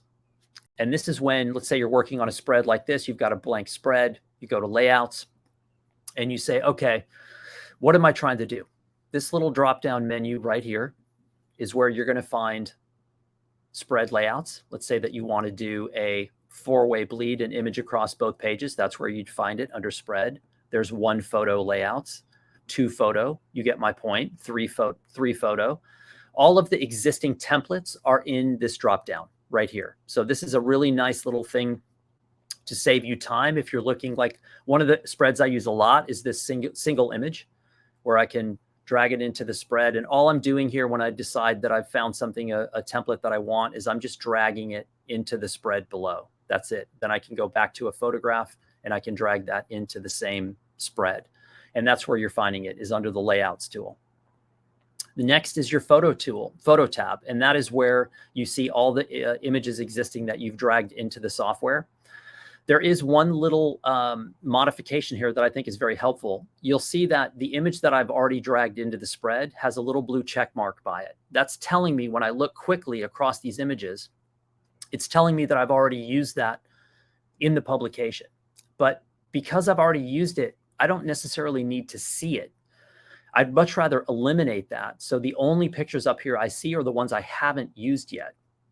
So I can go to this little drop-down menu right here, and instead of leaving it on all, I can say, just show me the unused images in the book. So again, if I go down here and I go to layouts and say I want to do a one photo layout, and I go here and I drag this here, he disappears from the lineup above. It just keeps everything really simple and clean at the top. And also, one of the things that I try to avoid is dragging in too many images or importing too many images into the software at one time. So if there's any way for you to sort of, maybe you're making multiple portfolios, one's about your work in Africa and one's about your work in wherever, India, you could do one portfolio for one body of work, another portfolio for another, and you drag those images in at a separate time so that there's not too many images up top. So that we just hit layouts, we hit photos. There's one more thing I want to show you in layouts because I know somebody's going to ask. I'm hoping that someone's going to ask. And it relates to a layout. Let's say that you go through these existing templates and you say, you know what, I just can't find what I'm looking for. I wish I could build my own layout. Well, my friends, you can. So underneath this power spot up here, layouts, photos, and text, is a little tool palette. And as you'll see, a little mountain, a little T, and a little shape.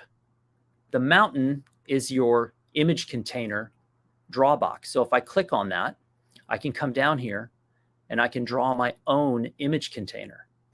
So that way, when I go to photos, I can drag this in and I've just created my own photo page. But let's say that I want to add a little text. I can go next to the photo and I can hit the T button, which is your text draw box. And I can go down here and I can write in some text like this and say, okay, now let's say I look at this and say, this is a spread I really like. I'm going to be able to use this a lot. When I go to layouts, as you'll see, what I have down here is now reflected right here. And it says save layout. And if I click there, it says, okay, you've created this custom layout with your draw tool and your type tool. Do you want to save this as a spread? And I say, yes, this is my test spread, save layout. And now when I go up here to the drop-down menu where all the templates are, underneath my layout, there it is. There's my template. And if I go to another spread, all I have to do is drag this down and I've got a custom template that I've built. So you can build whatever you want and save it as a custom layout and then go back and re-access it whenever you want. This will save you a ton of time. This is one of the things that makes this program really fun. And yes, since people are asking about this pink area, we're going to get to that in a minute, which is over here. It's your print safe area, but I want to finish over here. So we talked about layouts. You now know how to build a custom layout, save it. You know how to get to your one photo and your spread layouts, which are pretty popular. You know how to draw and make your own layouts with the image tool, the type tool, but there's also a shapes tool.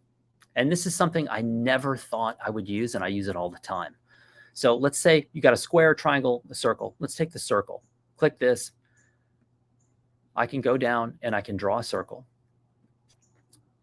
And I can fill that circle with an image. I can make it small. I can move it around.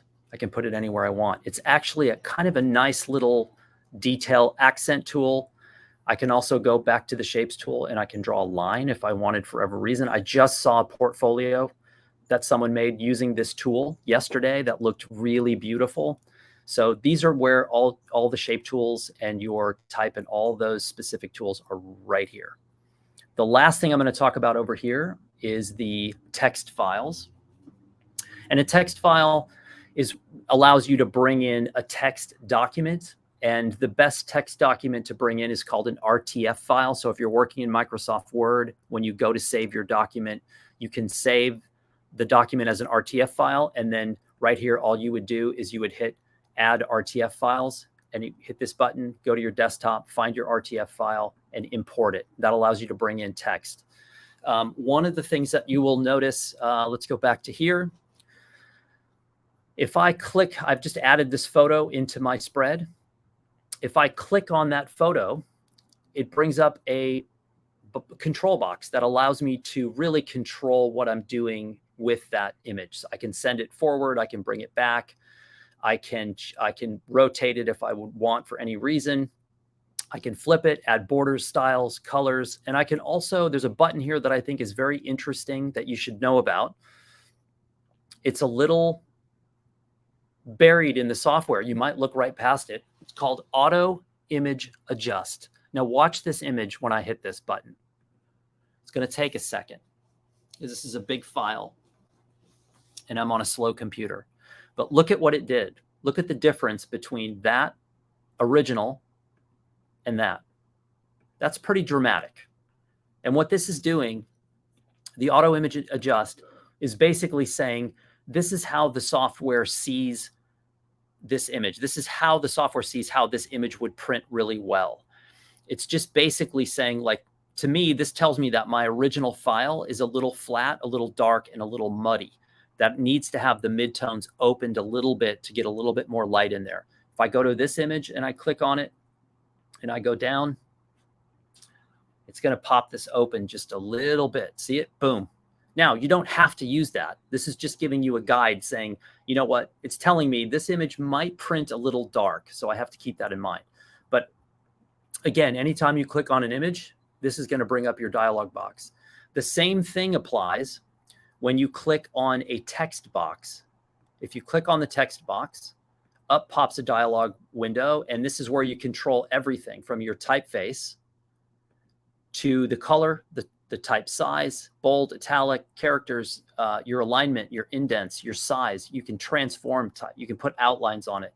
All of that is controlled every time you click on the text container. There's your text dialog. There's your photo dialog. All right, so let's move on to this little section here. So again, just to recap, far left, we have our covers, our pages. Then we have our layouts, photographs, text files. We have our tool palette underneath here. And then I want to talk about these right here. And basically what this is, you've got a couple of different options here. If you click on the little scissors here, and you click on that, this is about understanding the print safe areas of the document. So the pink area on the page represents the print safe area. You can turn this on and off by toggling that button. You can also click down here and say, look, I don't want you to show me this again. I always kind of leave it on because I want to know where I'm at. So this shows you where the trim line is going to be. And all this is doing is saying, look, the trim line is right here, that red line.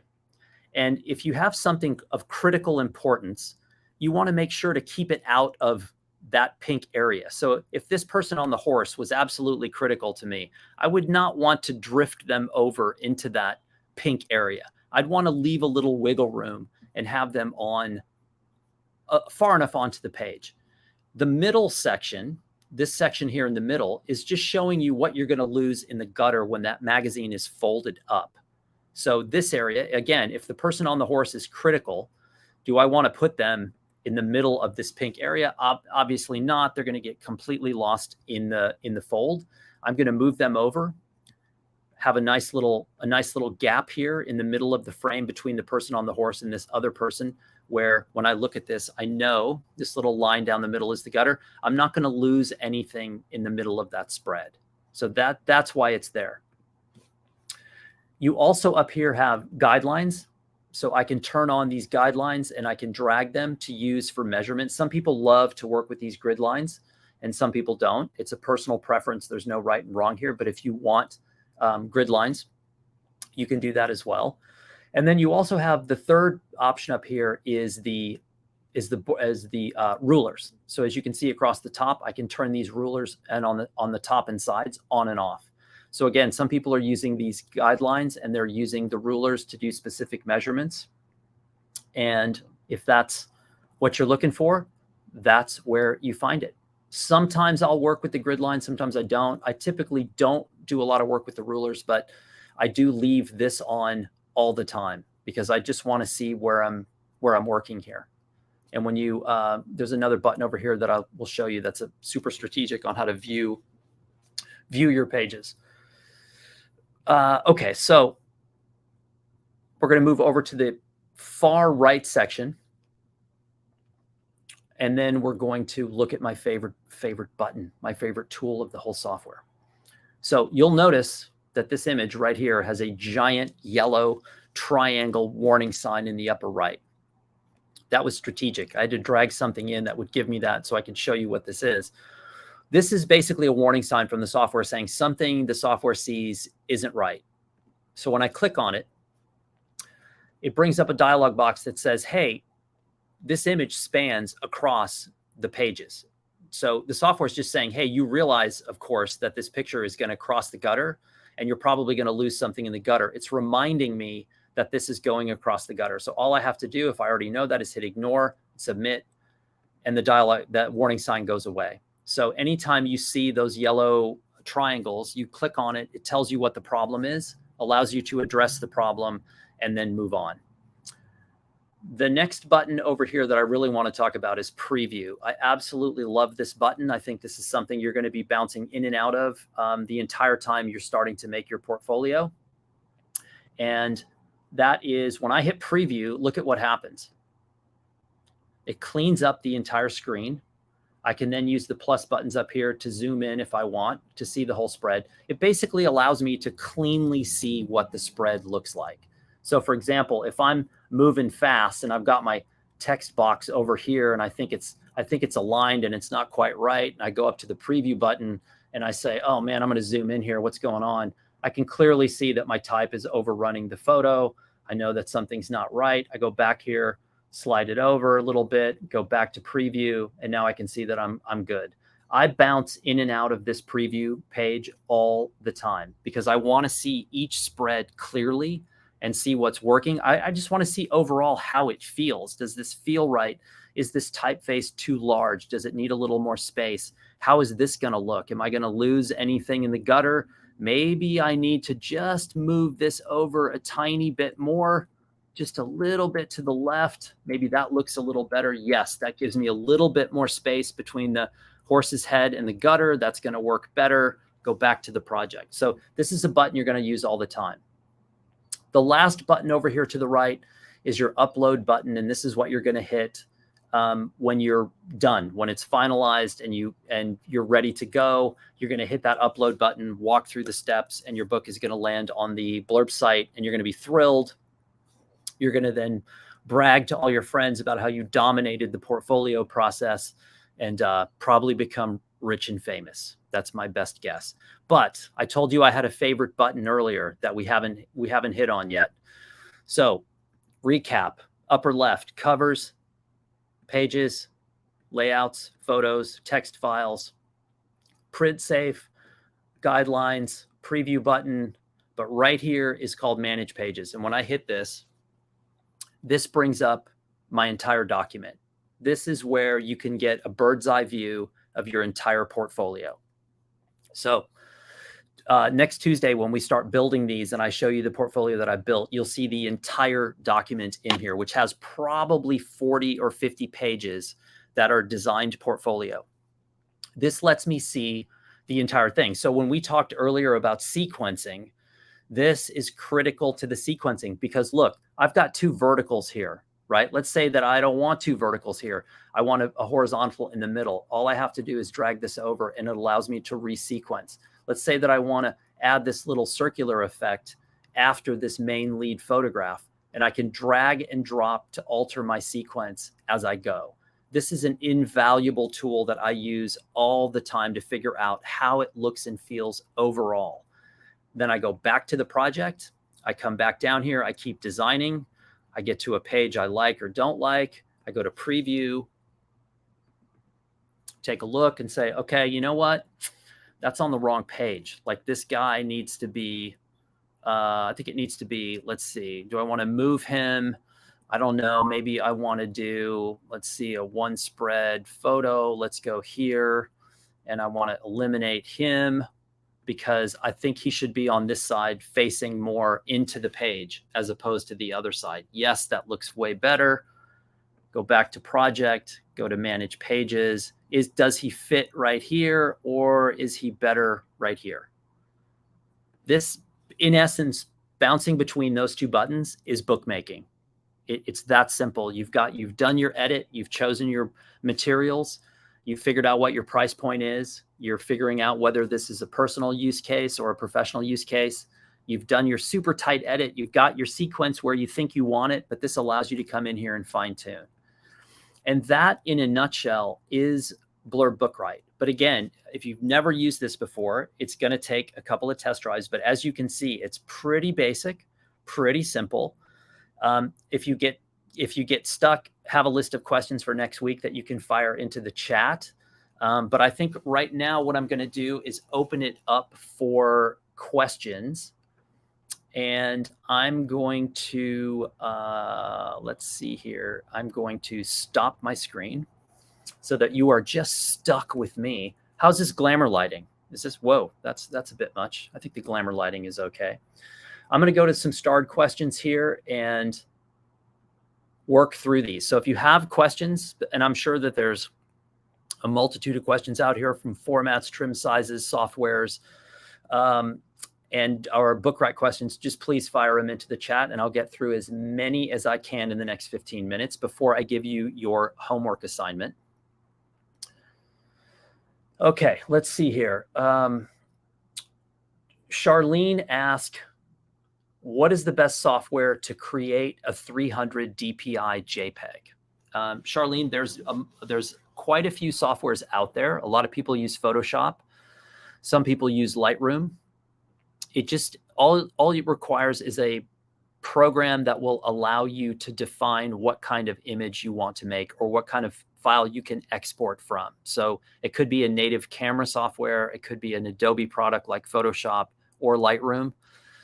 There's quite a few programs out there, but those are the primary programs that I see people using the most are Photoshop and Lightroom. Let's see here.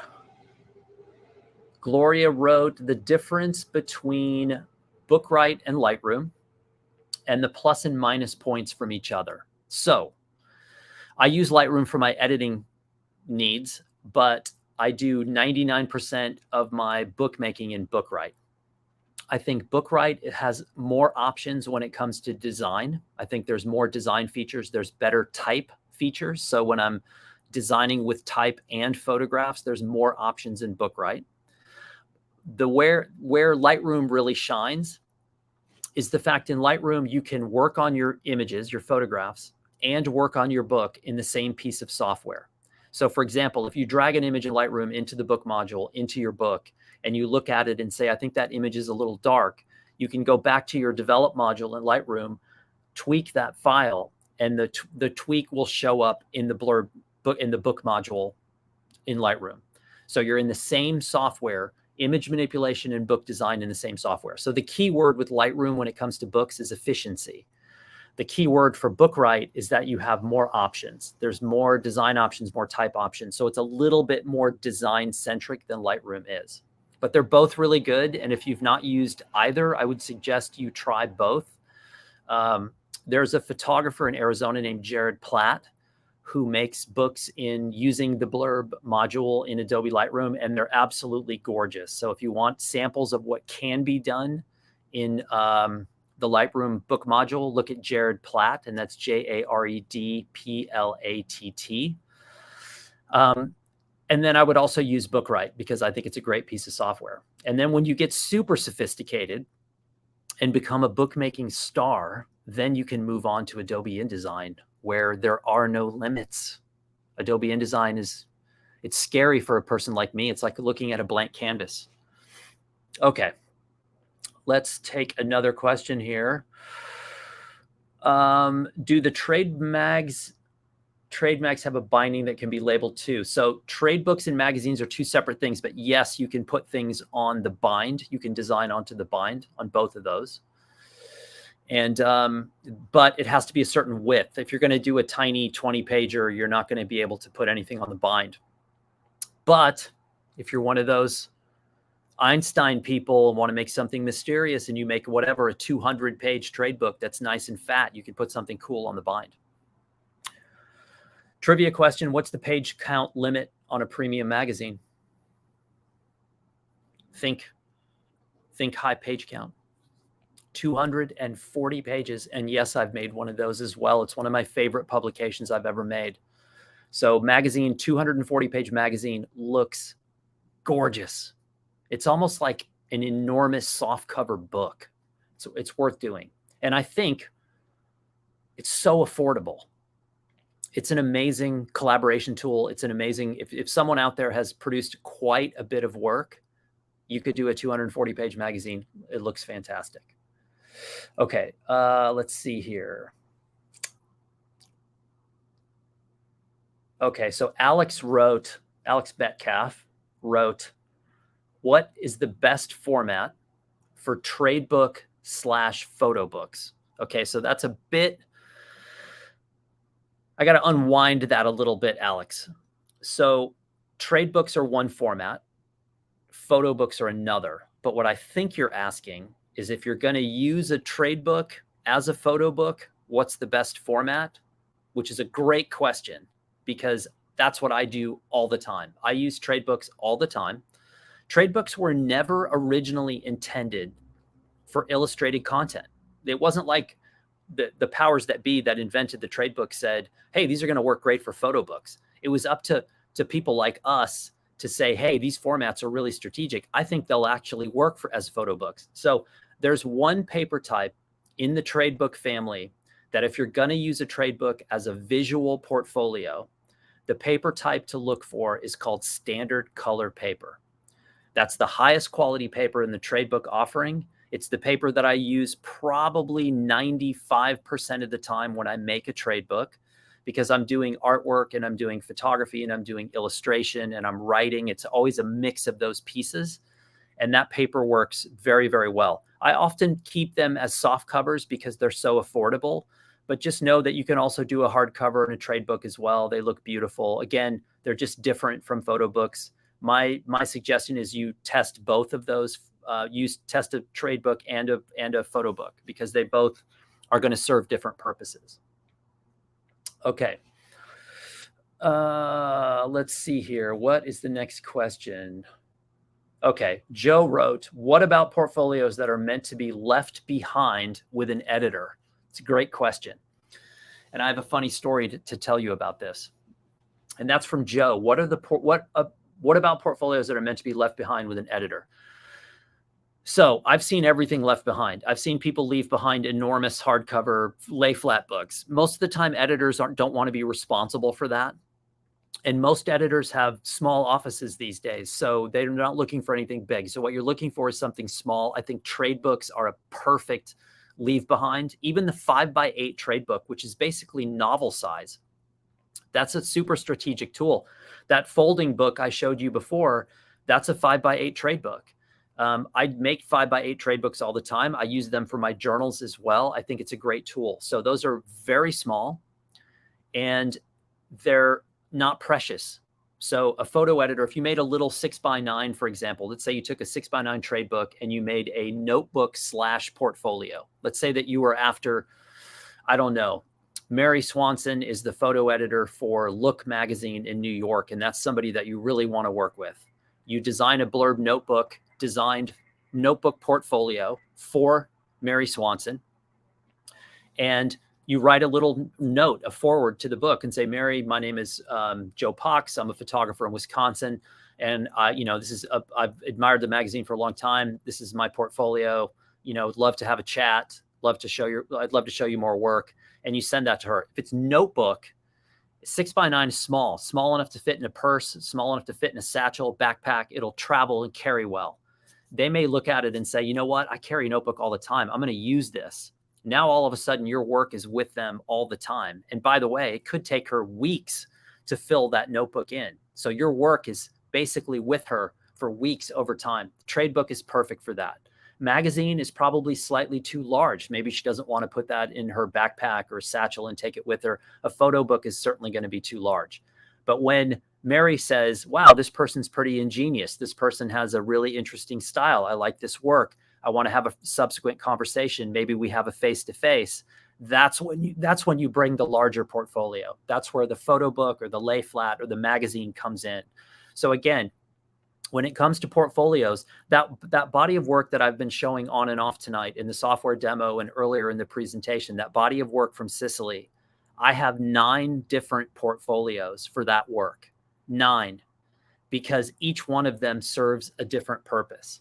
And again, having 9 portfolios should not be a stressful thing. It should not be a worrisome thing. It's an awesome thing because we have these options now that we never had before. Again, 1992, young Dan is a photographer. Young Dan has a page of slides. That was it. That was my only option. It was not a good option.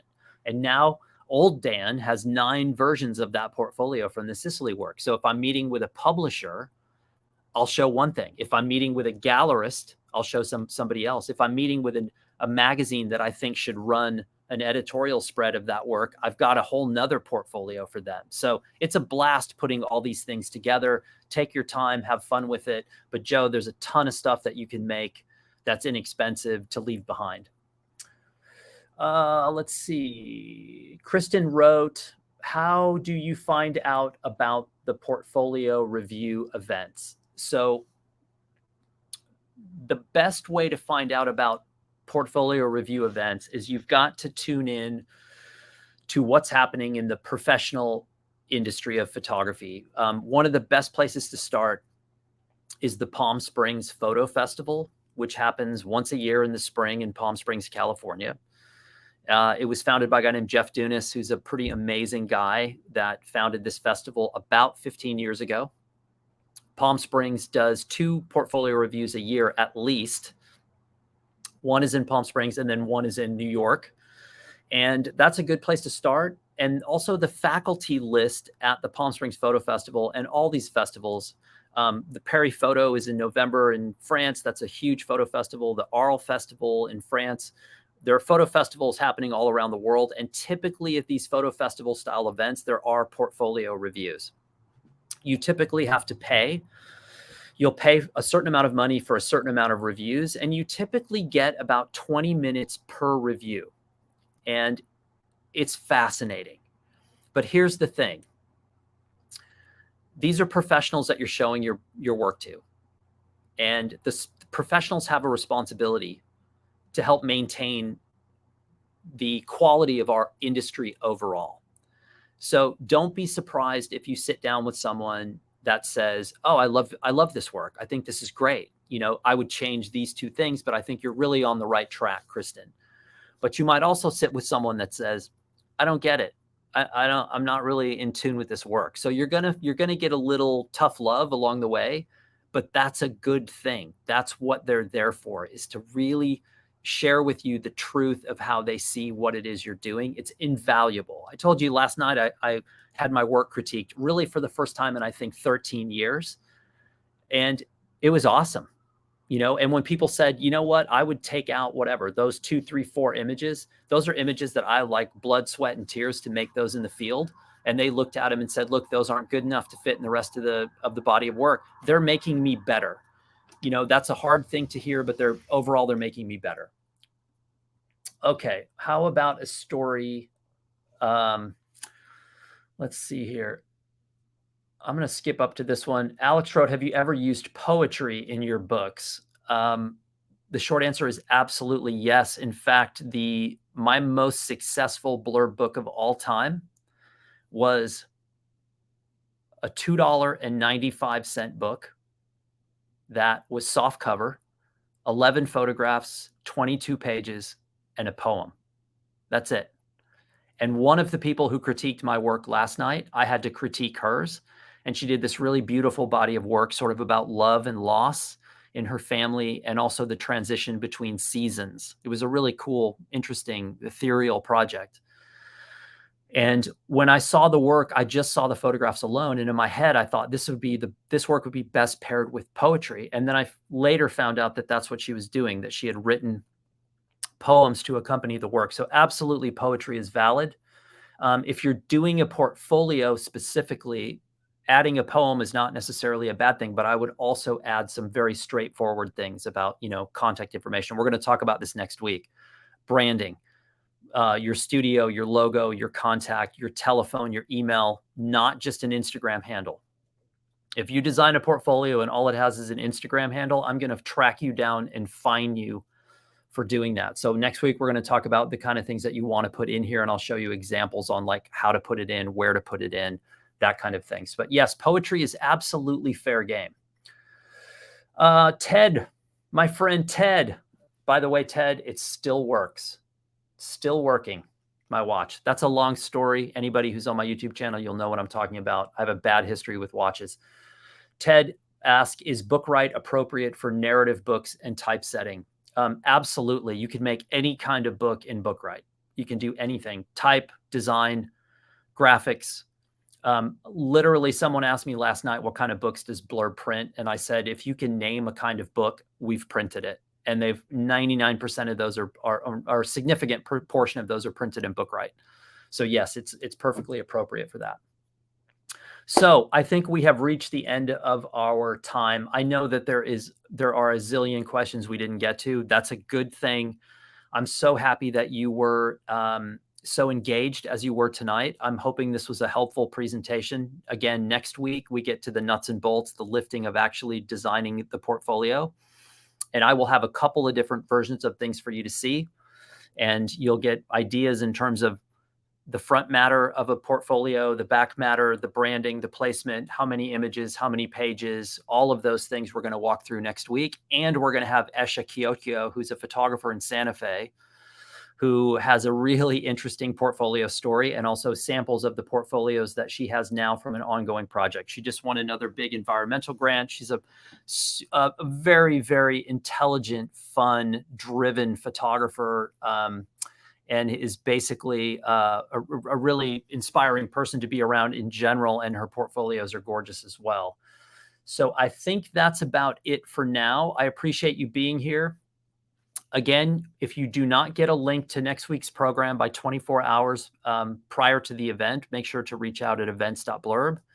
And I will give you your homework assignment, which is, let me go back to my, let's see here. Your homework assignment is to download Blurb Bookwright. Step 2 is you're going to choose your materials. You're going to make a decision about what the first portfolio that you want to make. And that could be a trade book. It could be a photo book. It could be a Layflat book. It could be a magazine, or it could be a notebook. You're going to download the software and you're going to make a choice. I can't tell you which one to use. They're all completely valid. So it's whatever you feel passionate about, what makes you excited to sit down at Blurb Bookwright. And the last thing you're going to do, and this is going to be painful and you're going to have to get a second opinion, is you're going to edit. You're going to start editing your work. So if you're one of these people who has 500 pictures from your African safari in your folder, I want you to narrow that. I want you to edit down. Maximum number of images is 30. That's it. 30 pictures, 30 designs, 30 illustrations, 30 poems, 30 pieces of artwork, whatever field you're working in. I don't want any more than 30 for this first portfolio. That's on the large side. So that's your homework, is to download, choose your format, and start to edit. So thanks for being here. And I will, I'm looking at the chat here, just checking in. Someone said homework. You guys were even anxious in asking for homework. That's astounding. I love it. You're welcome. You're very welcome. I appreciate you being here, and I will see you next week. Same bat time, same bat channel. And we will get to the heavy lifting and look at some portfolios. So best of luck until then. Be smart, be safe, have fun. And we'll see you then.